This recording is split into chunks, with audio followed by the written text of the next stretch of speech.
fluid's powerful. Burns at my fingers, but not like the corruption does.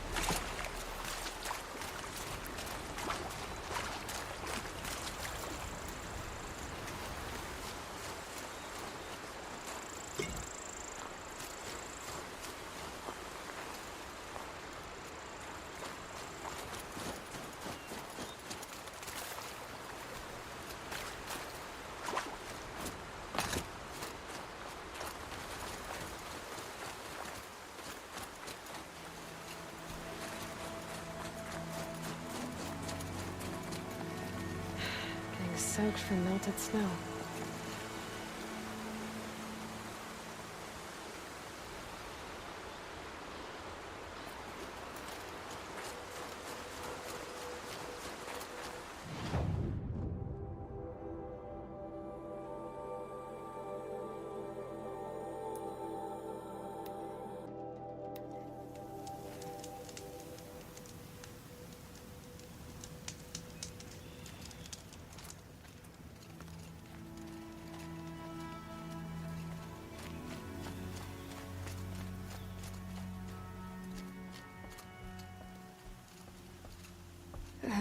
Maybe I've spent too much time with you.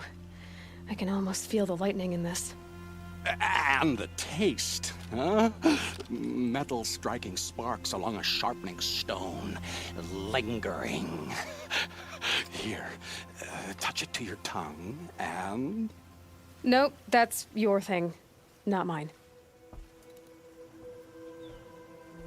You look startled. Are you okay? I must leave. You should too. Without a story? I brought down a stormbird.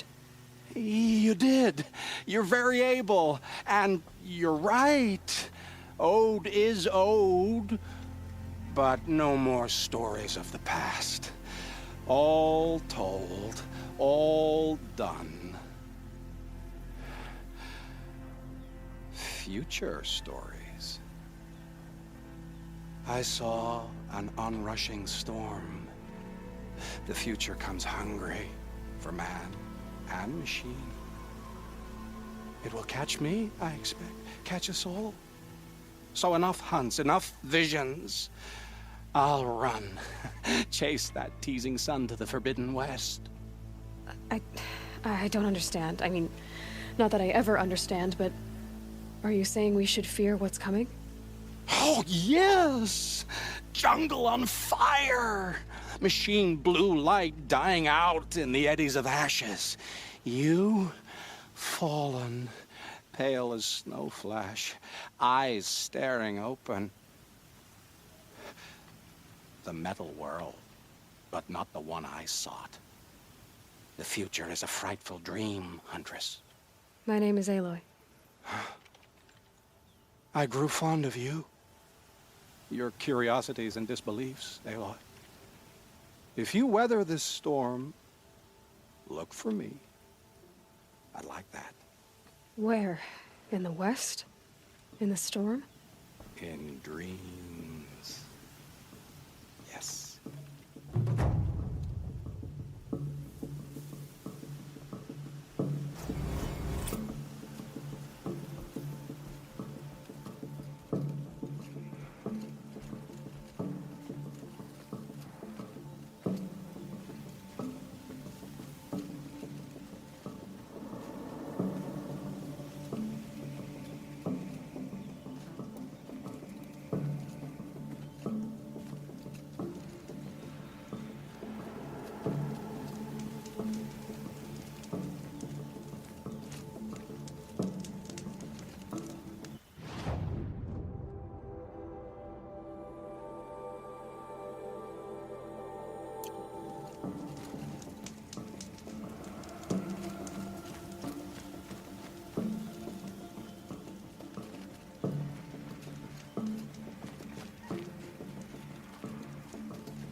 What are you doing, Aloy?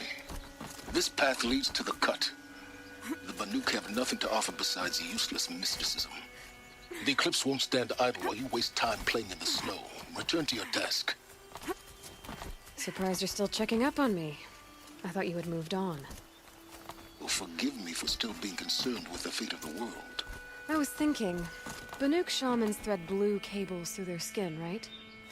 Kind of like someone else we know, huh? So maybe the real reason you want me to stay clear of the Banuk is to stay clear of your past. It's not the past that concerns me, Aloy. It's the future. Or possible lack thereof.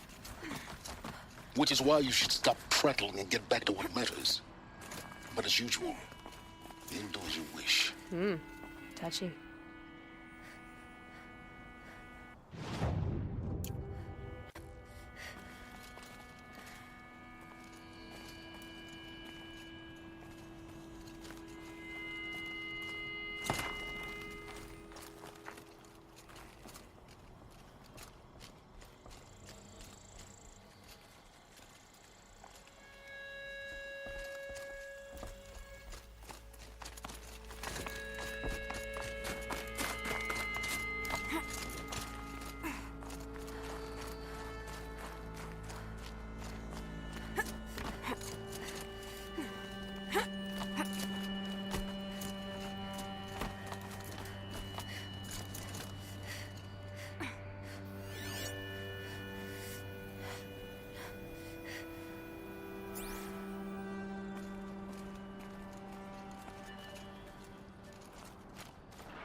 This one's a new predator.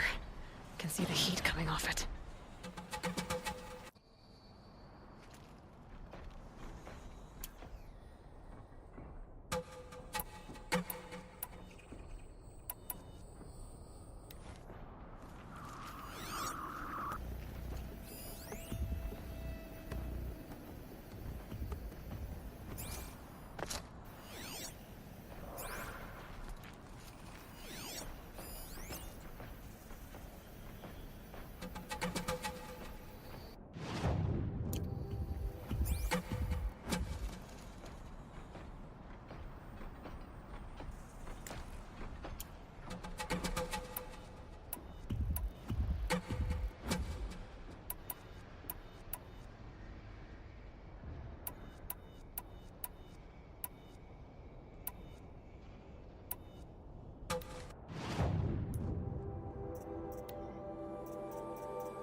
Uh-oh, spotted.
Should have brought a cart.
Outlander on the mountain!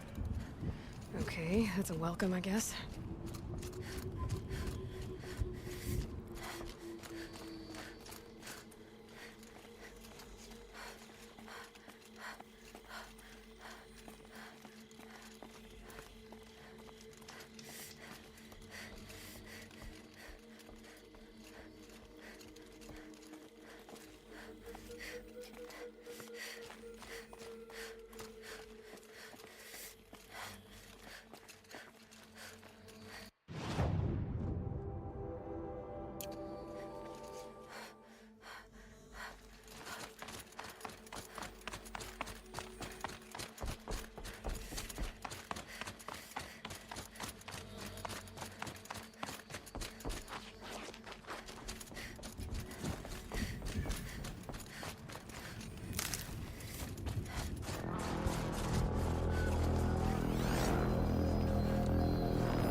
You sure you'll be warm enough up here, Nora? I've worked up a sweat from the climb.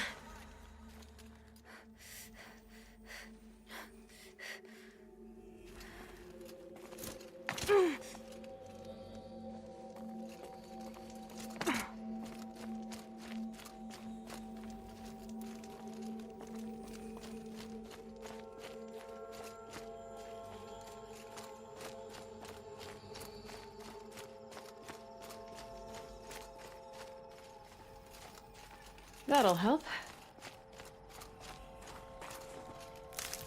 You made it to the cut, Outlander. Not that you'll stay long.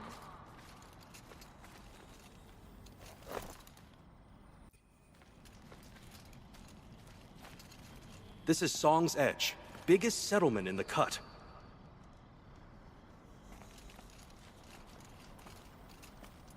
These are dangerous lands, Outlander. Deadly, even.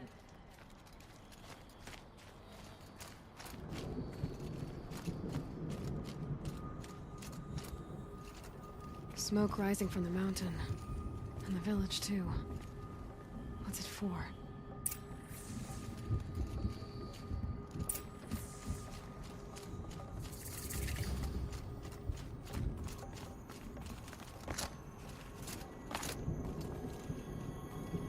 smoke from the mountain is worse today.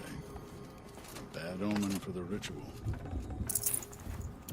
The young hunters have learned a lesson from Thunderstruck. Sometimes, loss is the price of survival.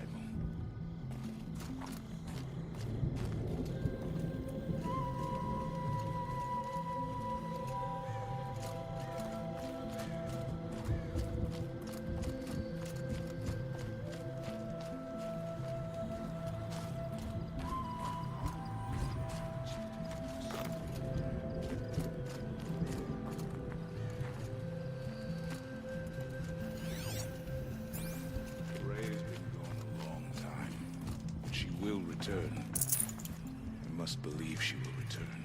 Shaman has abandoned us. Our chieftain has led our best to the deaths. Where should we find hope now? In times like these, it's not getting worse.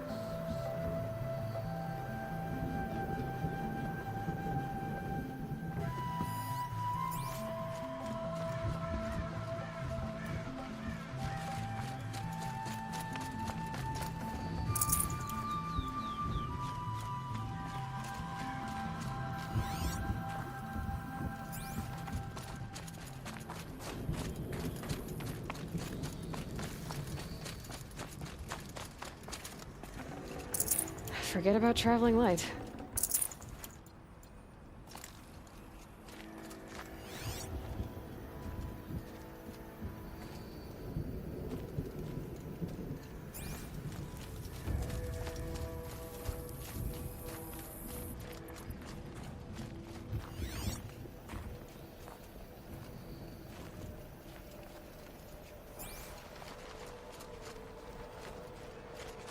Must be something big going on.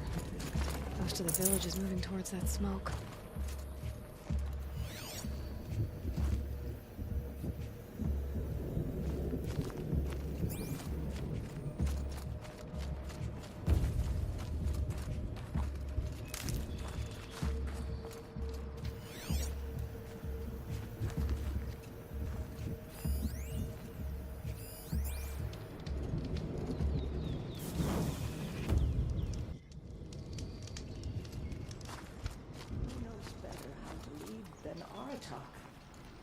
We must put our faith in him. If Aratak means to go back to the mountain, then I will stand with him.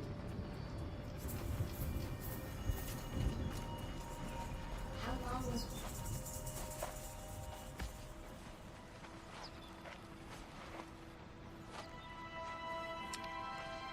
Get ready for a rare sight, Nora. Bergrin, purveyor of necessities. Most of the time, the Banuk burn their dead. But not today.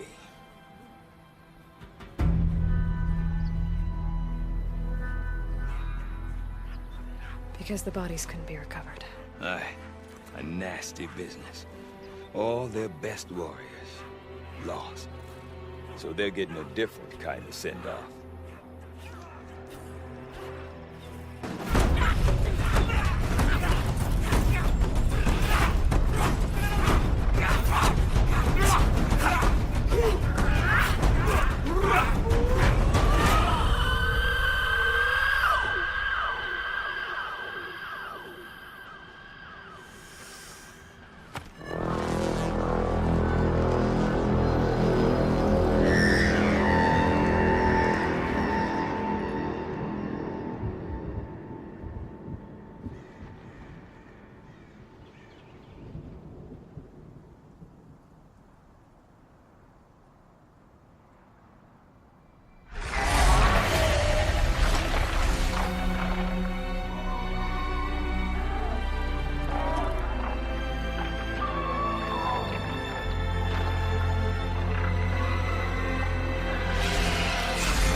Grasp your grief, my hunters, and kill it! For our kin seized the fate all Banuk long for. Falling with their spears striking steel. Their struggle is over now. You have witnessed their spirits rise up into the blue sky and beyond to the blue light. But our struggle is only beginning. Soon, we will again take up the hunt against the daemon that frenzies the machines against us. And so I ask you, can you summon the courage of our fallen kin? Will you fight and die as well as they did? My courage! My spear! Our blood is in your teeth, Aratak! We are Banuk. Our enemies are prey.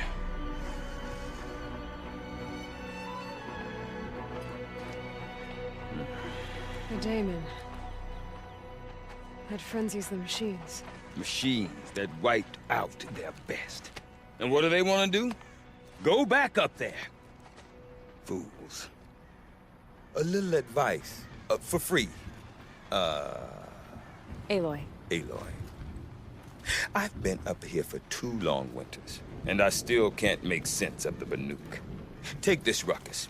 It started with one of their shamans, Aurea, spouting on about spirits and daemons up on Thunder's drum. So they march their Warwick up there, and half of them get slaughtered by machines. When Aurea vanished, I thought the crazy might have gone with her, but no. Here's Big Aratak, gearing them up to do it all over again.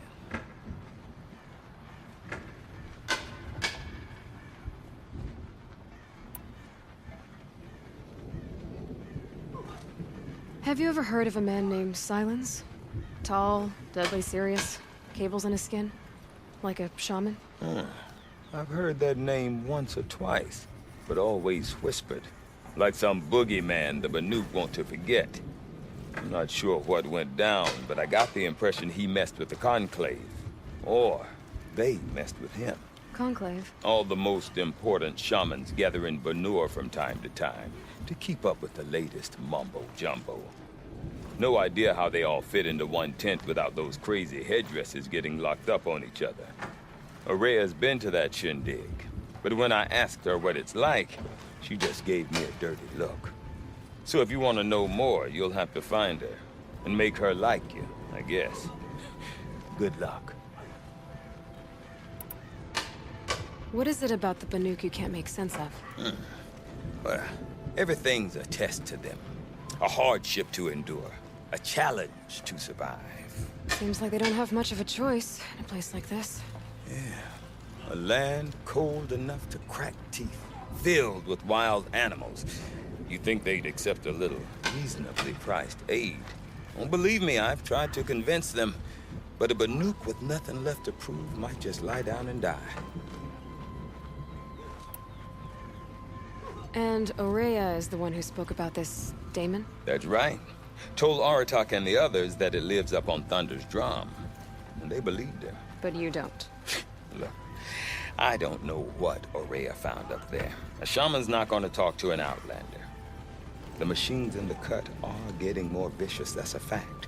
It could be because of the daemon, or it could be because they all got indigestion, for all I know. But Aurea's not around to explain. She took off, and no one knows why.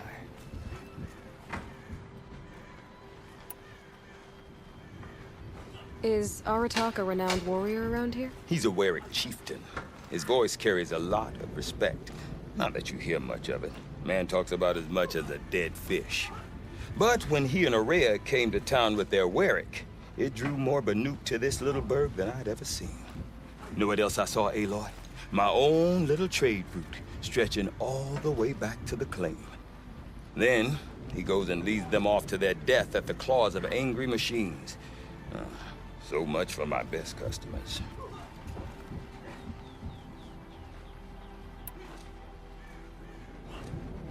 What are these Warwicks about, Bergrand? Some sort of tribe within the tribe? Yeah. Not like our clans back home. You don't get born into these things. They hold tryouts. Prove your best at something and you might get a place. Somewhere it's come and go. Some last as long as metal. The whole Banuk territory, Banur, is just a bunch of the biggest, oldest werings. I'm not sure if I'm less confused or more confused. Well, here's the sure thing. Each Warwick has a chieftain and a shaman. They make the decisions. All well and good, except the chieftains are hard-headed, and the shamans have their heads in the clouds.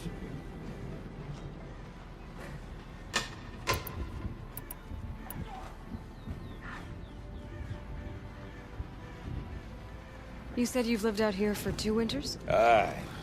Back home, some fur traders told me about this steel-forsaken heap of tents.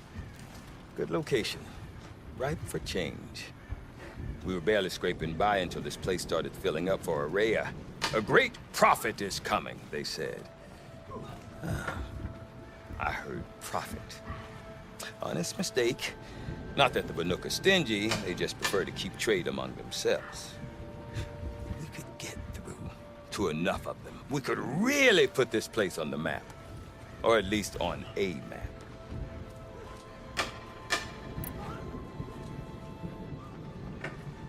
We? Me and my daughter. My assistant, Varja. My assistant and my daughter. We seem to get along better as business partners. Her mother wanted me to show her a trade. She started tinkering with weapons. Say, when you need a break from this Banuk carry-on, stop in and see her. You're both, how do I put it? Women? No. Independent. Look for her at Long Notch, the easternmost Banuk camp.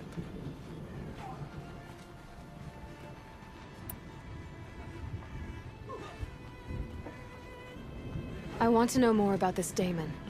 It's crazy talk, Aloy. Or there's something to it. Something connected to how the machines behave. Then you need to find Araya. She was last seen headed for the mountains they call the Ice Rafts. I've heard only the shamans know the trail beyond those frozen peaks. But I do know where you could find her apprentice, Naltuk. He went north of the river, chasing rumors. Rumors? Not the good kind. Sudden attacks in the snow. Strange new structures. Some say a new machine, like no one's seen before. Well, now I'm definitely interested. Thanks for the talk, Bergrand. Don't mention it. I wonder if Aratak can tell me more about Trust the Araya, coolie's Thunderstrom. instincts. I've never Maybe known worth a one shot. of her paintings to disappoint. It's odd to see new machines in the cut, but we mustn't let them frighten us. We're Banuk. We hunt.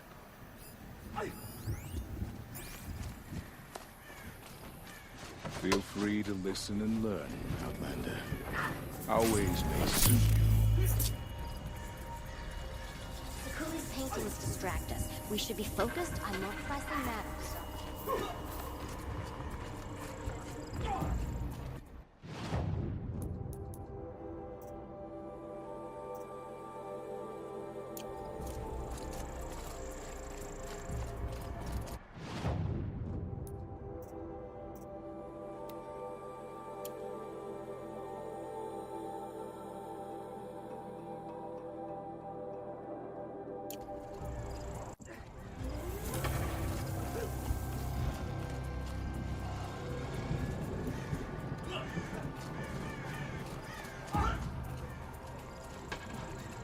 I do not want to hear this talk from you again. Doubt is heavier than a week's snow. Forgive me, my chieftain. We will be ready for the next attempt. But this will not be an attempt. It must be done. Do you understand? My chieftain. Good. Outlander, I suppose you wish to speak? Did your Warwick come from this place? No, we rallied most of our hunters from across Banur to face the threat of the demon. But I was born here and stayed to fight the Karja when others retreated into the mountains. A few of my old warriors remained with me. Those who survived. This Damon you talked about. If you are hardy enough, you can venture out and see the signs yourself. It has changed the machines, made them fiercer, stronger. But what is it? A matter for the shamans to debate.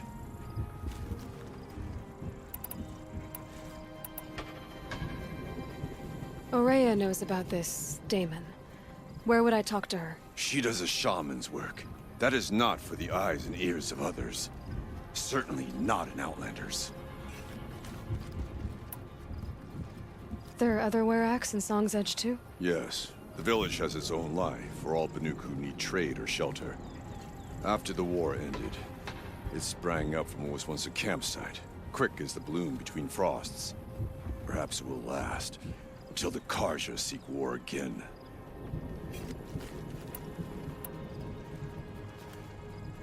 You're set on going back to the mountain?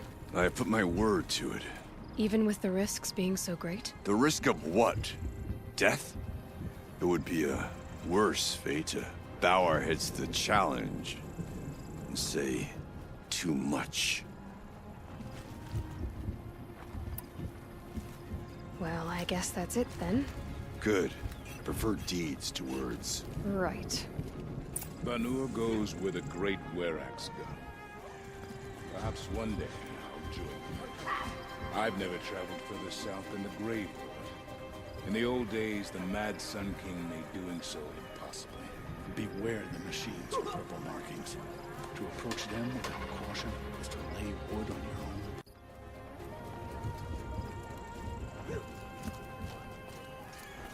The machine spirits may be restless now.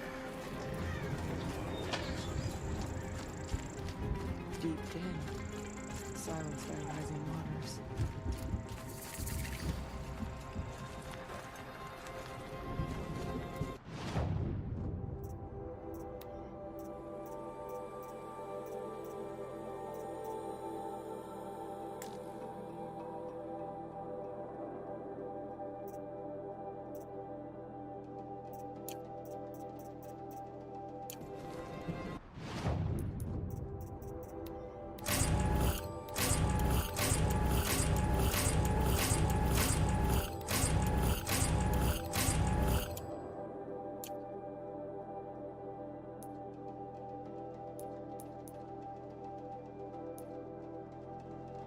I became complacent.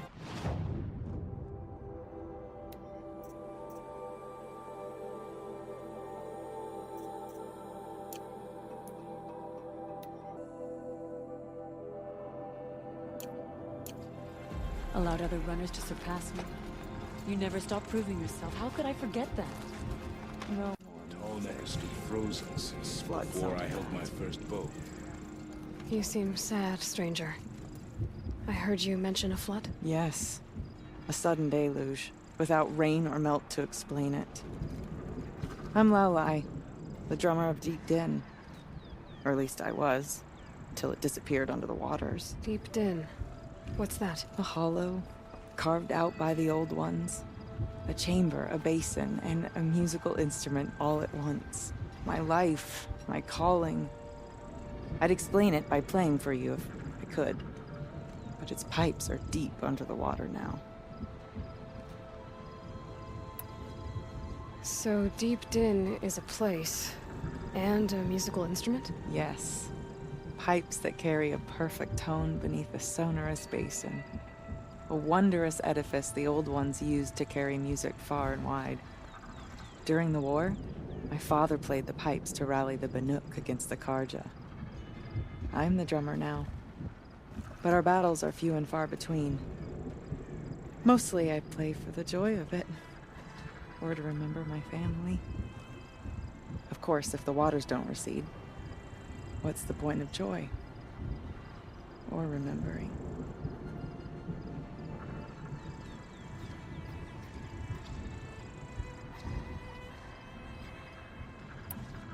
So the waters came fast. One day it was dry.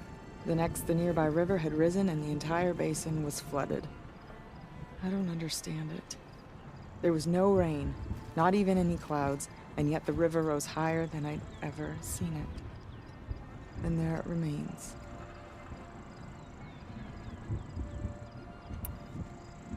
A flood without rain. That is strange. Where is this place? I'll have a look if I'm in the area. Just northwest of here. Look all you like, but I don't see what good it'll do. The floodwaters aren't going anywhere. How does one ask a river to relent? A good Werak has no weakness.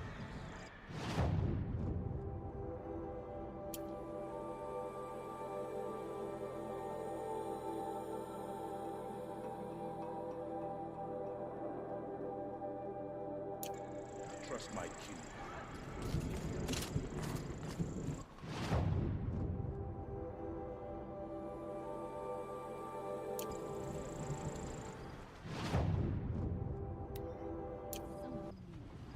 Water lapping on old stone.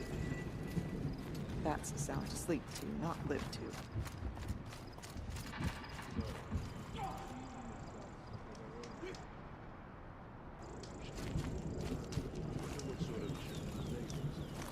Oh, an outlander. Not many of you in the press, not some store. Okay, if I want to learn more about how this daemon affects the machines, I've got to find Araya. And to do that, I need to talk to her Outlander, apprentice. wait a Follow moment. the river north. That weapon of yours, Outlander, that spear. I can see the blue light upon it. This? It was made by an acquaintance of mine. Ah, a shaman.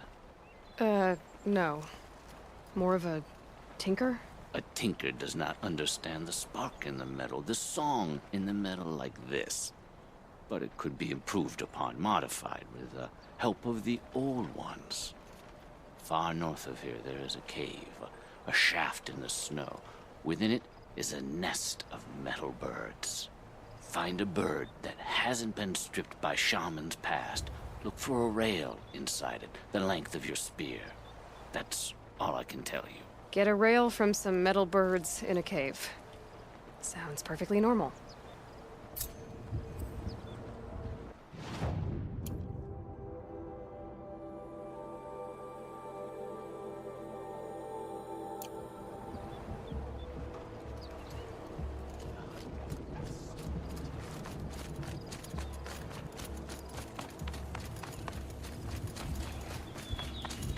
What business do you have here, girl?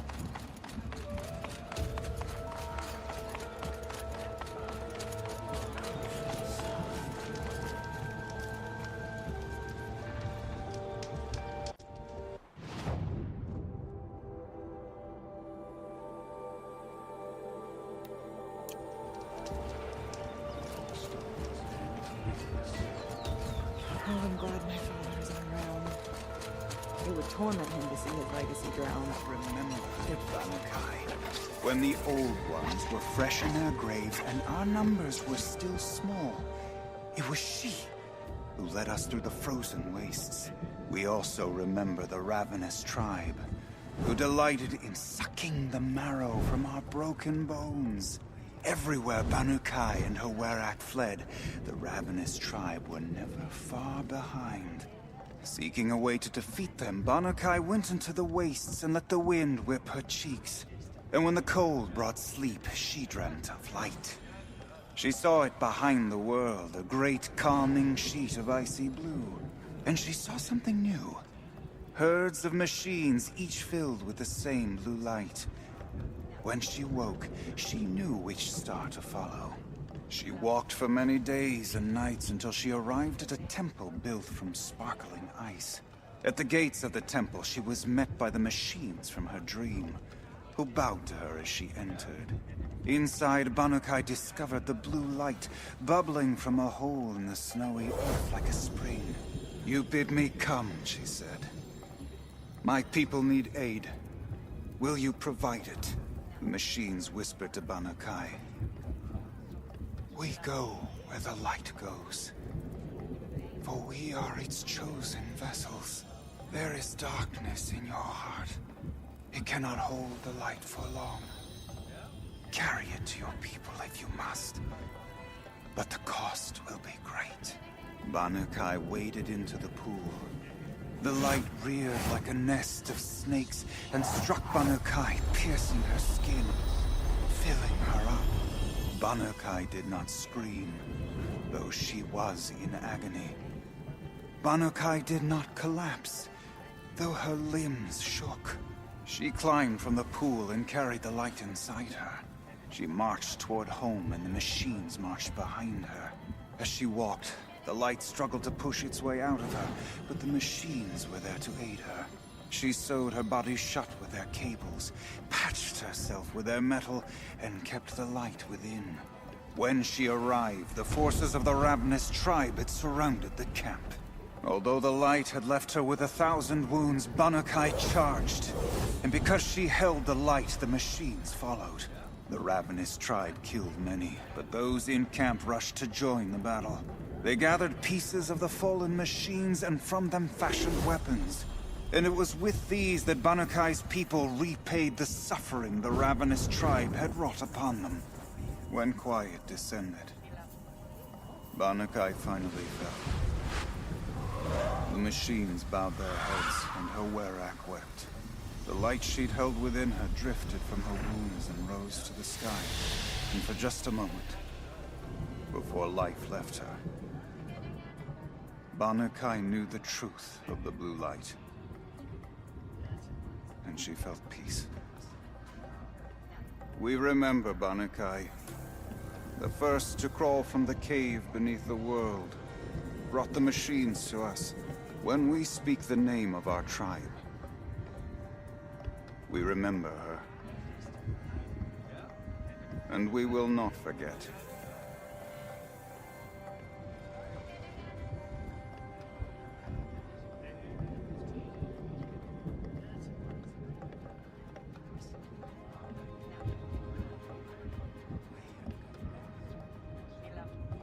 We remember Banu-Kai, when the old ones were fresh in their graves and our numbers were still small. It was she who led us through the frozen wastes. We also remember the ravenous tribe, who delighted in sucking the marrow from our broken bones. Everywhere Banu-Kai and her werak fled, the ravenous tribe were never far behind. Seeking a way to defeat them, Banu-Kai went into the wastes and let the wind whip her cheeks. And when the cold brought sleep, she dreamt of light. She saw it behind the world, a great calming sheet of icy.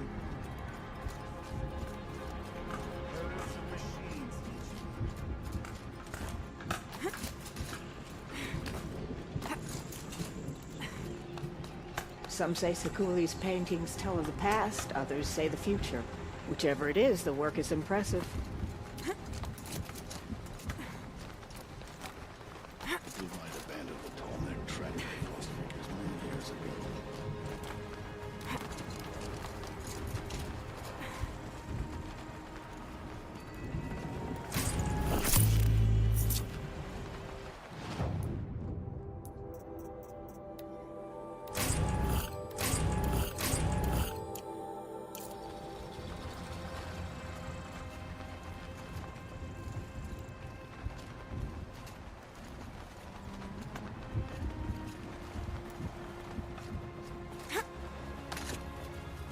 Stand around and talk, or do we?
Quite a view you've got up here. It's a useful perspective. How fleeting we are when the world is so wide. From up here, you can see how the light paints across the land. Ever changing. That's a lesson. All our marks will pass. That outlook sounds a little depressing for a painter. Haven't met many artists, have you? Song's Edge needs new stories. I scrubbed its past off this rock to start anew. But a new start needs new colors. Fresh pigments, like none have seen.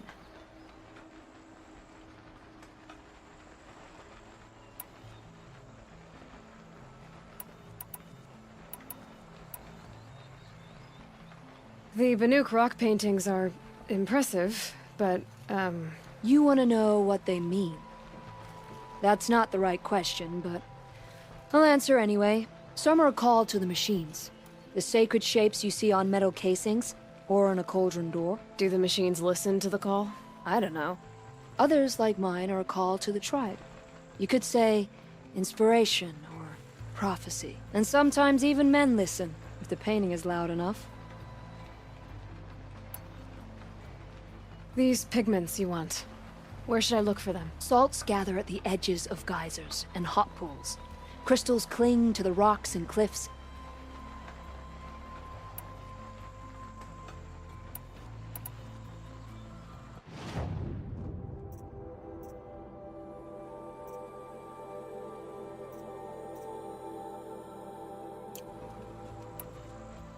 Have you always been a painter? I've always painted.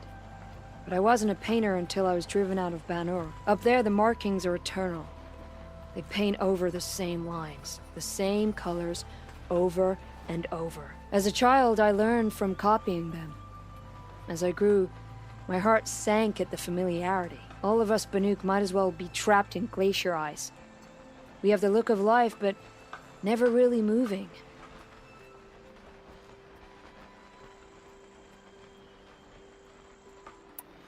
I'll see what I can find for you. Seek out the vibrant ones. A spring of sudden color among snow or rock or metal. That's its own reward. But I'd reward you as well.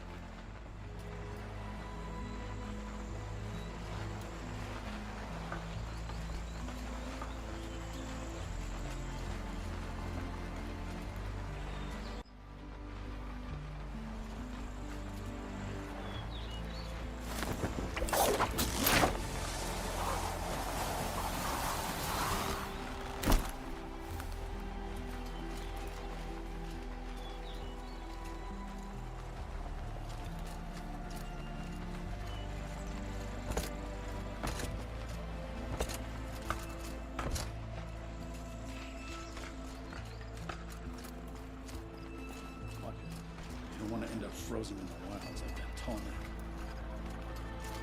We remember Our struggles don't when the concern old you, ones were fresh in their Outlander. graves and our numbers were still small.